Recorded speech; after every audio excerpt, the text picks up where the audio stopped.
Learn to be super successful. Subscribe to my channel, Meathead. And the bank will do their own quality of earnings depending on the size of the deal. So this is ours on the deal. And what we tell them is as soon as they're not a red flag, if there's a yellow flag, I want to know about it. Because yellow turns to orange, turns to red rather quickly. And an audit doesn't mean they're auditing every piece of paper. Audit is they may, depending on the size of the transaction, may audit every 5th piece of paper, every 10th piece of paper, but they want to get a general feel. So you always tell them, remember how when the lawyers are putting your documents together, you want them to be friendly towards you, okay? And when you do the quality of earnings, to determine whether you're going to go forward or not, you want the auditors, although they're not doing an audit, as soon as you smell something, let us know, so we can look into it, okay? That's quality earnings. Now this is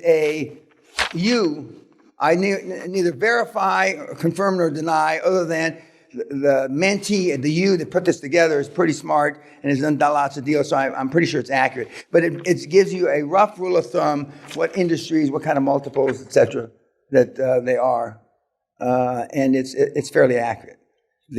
So you don't want to get in stuff that the best multiple is 25 times EBITDA, because I can assure you that the cash flow will not cover the debt service. So now you've seen Andreas from when he's done all these deals, and he's going to have a 50 million euro valuation in a couple months, to just closing his first board meeting, and the first deal is going to close in a few days. And I can tell you, 95% of the numbers that he said he was going to produce, he's produced. He's produced. I attribute part of that to he being a former top financial analyst, and he knows how to put spreadsheets together better than most. Of course, he's got to then perform and do the stuff, and he's pretty much spot on, done with almost exactly what he said he's going to do, unlike most of the others. Questions about Andreas, the process, etc.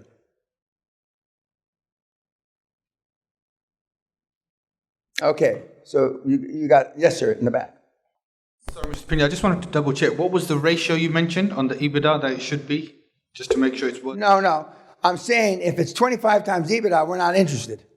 Because cash flow will never, ever, ever, ever, well, I say that. Almost 100% I can say that it's never going to, free cash flow is going to never cover debt service.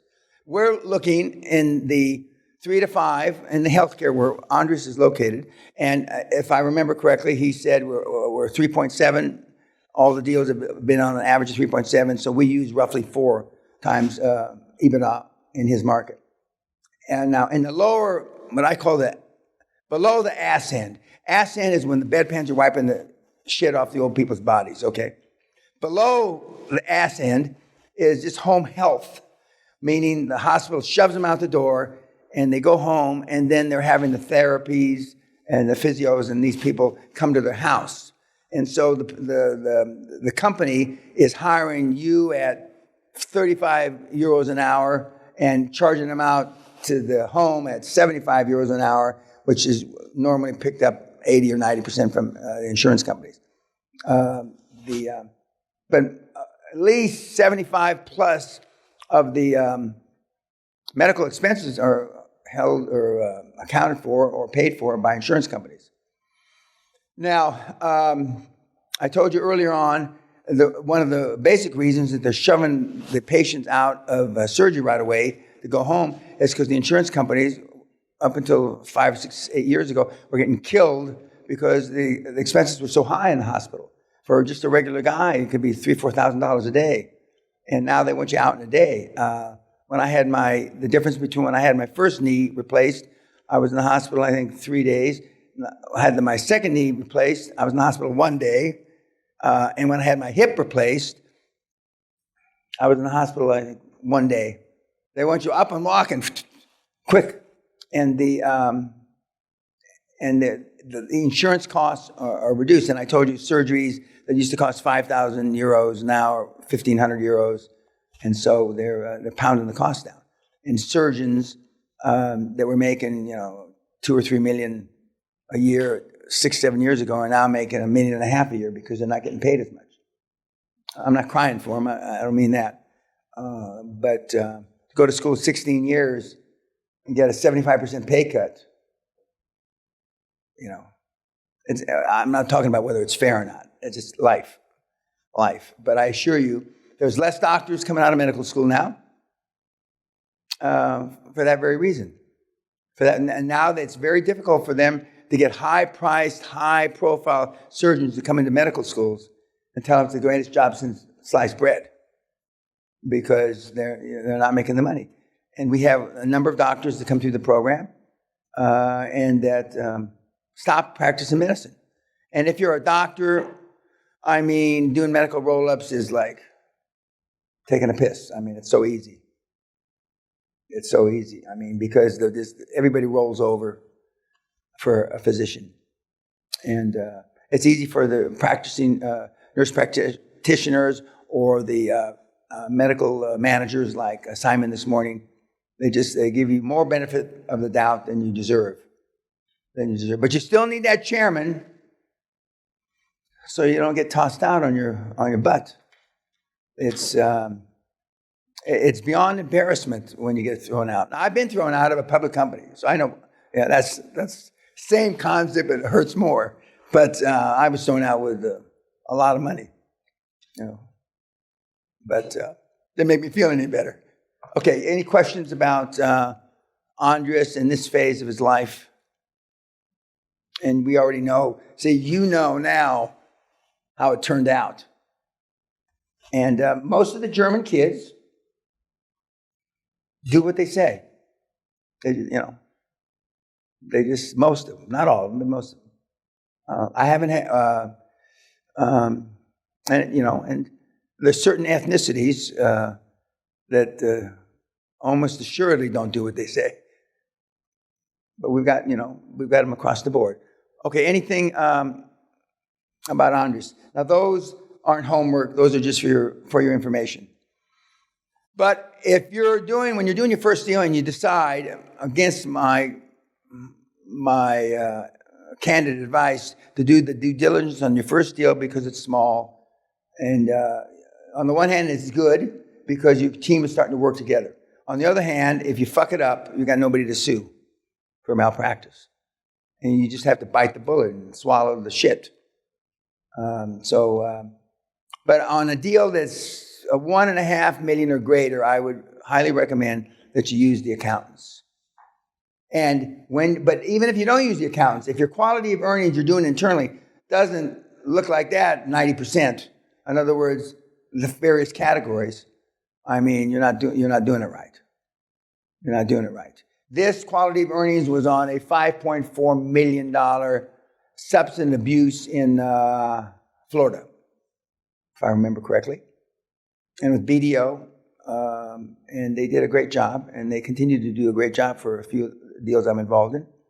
But BDO decided about 10, 12 years ago, they wanted to have the middle market, like $2 million to $20 million in healthcare. And so they made investment. They brought in extra people, et cetera. They had a training program, and it's been very effective. And so they more or less dominate that market in that area. And it's not a Big Four firm, but other Big Four firms dominate other areas. Pricewaterhouse and Deloitte have a big chunk of the artificial intelligence out of Washington, D.C. But if you can, it's got an advantage to be where they're tooting their horn about they've been so good and they've had deals because, they're more likely to do your delayed fees. Although they have a budget for delayed fees. It's part of their business development budget. Now, I've never been able to look at the line items when Deloitte's a public company. All these companies have their numbers on, public, but I've never been able to discern. They call business development something else because I can't tell exactly which divisions are spending the most money on business development.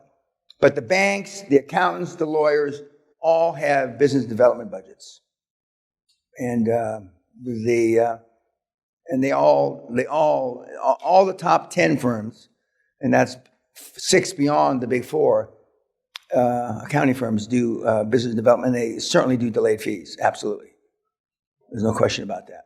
and they have for a long, long, long time. And again, I'm telling you something that's outside the privy of the golden circle, and that's why it's that much easier for us. And during Corona, the business development budgets have gotten grown because they think they're losing business in some form during this Corona period. Like right here, if I had to have my hip done, of course, NHS didn't do any of my operations. They didn't replace any of my bodily parts. I did private medicine. I'd still be waiting for my hip to be replaced, and it's in my hip now 9 years. I'd still be waiting on the NHS because I'm not a cripple. I'm this. I'm not 89. So I'd still be waiting. I might have got one of my knees done by now because there's a huge waiting list. Huge waiting list. Anything else about... Now, so far, you've seen Andreas, you've seen Anneli, you've seen the Viking bitch, you've seen Little Hitler, Simon. Who else have you seen?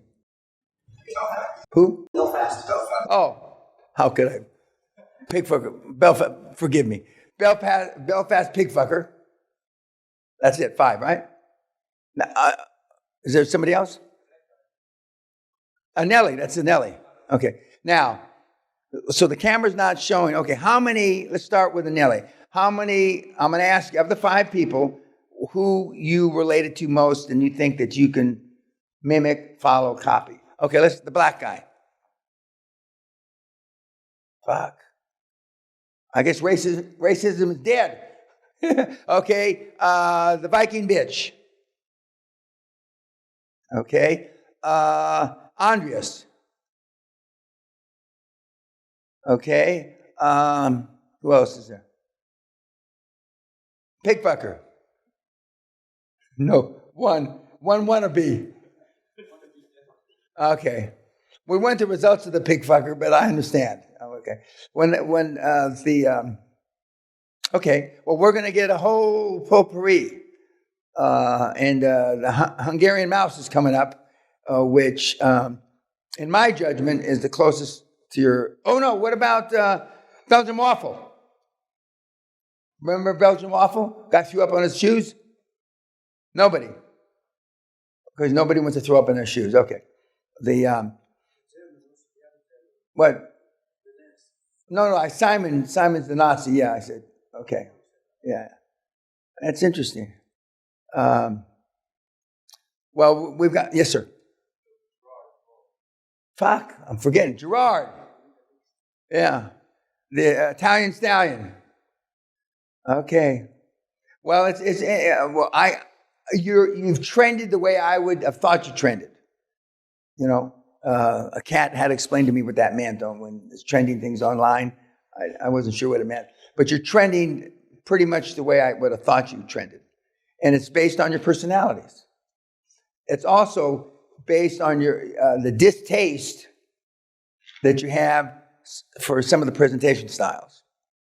Okay, I'm not surprised. Now, I would have trended with the little Nazi and the pigfucker because they're a weaker rendition of my personality.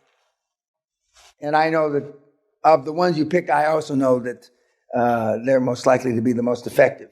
And remember, I want to be effective, not liked. Okay.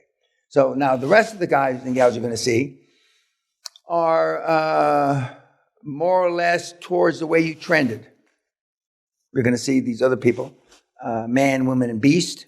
And then you pick, and we show you a whole spectrum of different styles. And remember, was it Andreas that said, "Don't pick people like you," or was it Anneli? No, what? Yeah, Anneli. Don't pick people like you. And one of the reasons why Google, Microsoft, and Facebook have 7 to 15 interviews, different personalities, is because they don't want all of them to be like a computer little nerd. And they have some fairly boisterous managers in those 3 institutions. And but you don't want a board like you. You don't want a board like you. But the rest of the people we're going to see the next 3 days are trending, with maybe one exception, towards the way you kids voted so far. Now, whether you vote that way, I mean, I'm telling you, you certainly don't want a chairman like you or even remotely like you. Because you aside, he's going to run the show.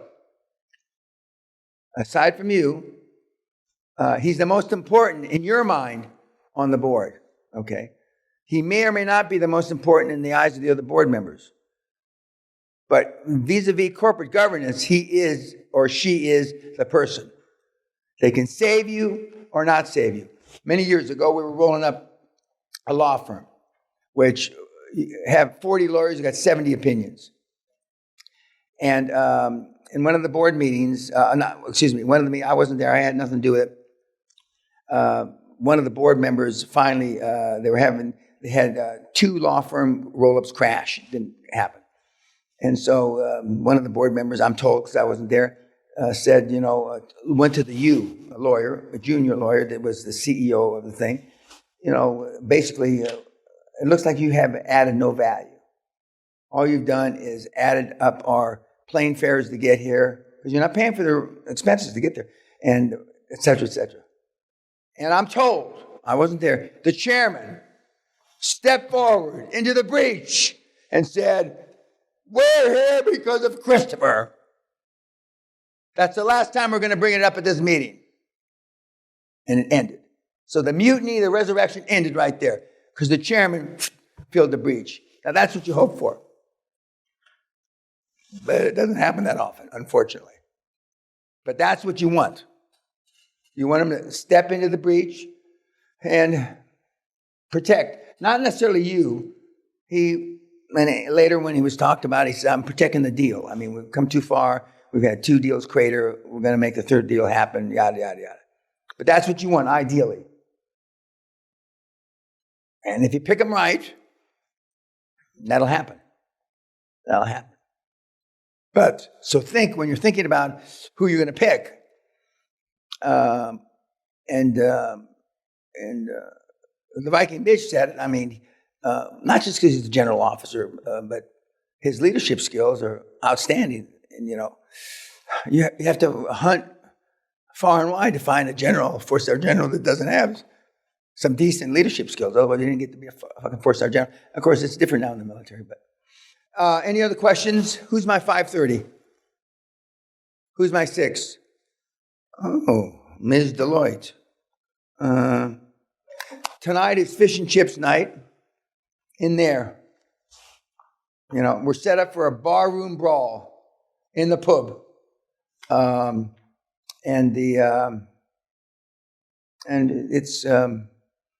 the kids, you seem to enjoy eating as a group. I don't know why. I know why, but anyway. And graduation dinner is going to be in the castle as a group.